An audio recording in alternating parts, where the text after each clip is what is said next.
At ayan mga kalutong bahay, ang aking garlic string beans gisado.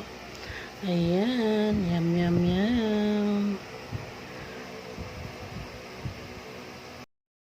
Ayan mga kalutong bahay, magluto ako ng garlic string beans gisado. Ayan siya, simple lang ito mga kalutong bahay. Ayan, ito lang yung sahog ko.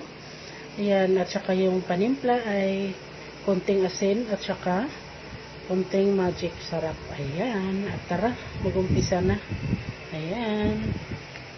At ayan siya, igigisa ko yung garlic hanggang sa medyo mag-golden brown kasi tatanggalin ko yung kalahati ang topping. Ayan siya. At ayan na siya, tatanggalin ko na yung kalahati. Ayan. Ayan, gigisa natin ng saglit yung bell pepper bago yung string beans. Ayan. Ayan siya. At ayan na, napakadali lang itong maluto guys. Ayan, konting asin. Ayan siya. At konting magic sarap. Ayan siya. Ito nga po ng string beans ko ay kalahating kilo. Ayan.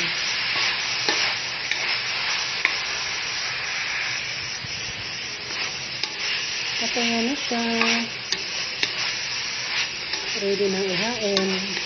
Napakadali lang kasi lutuin itong string beans kasi malambot siya. Ayan.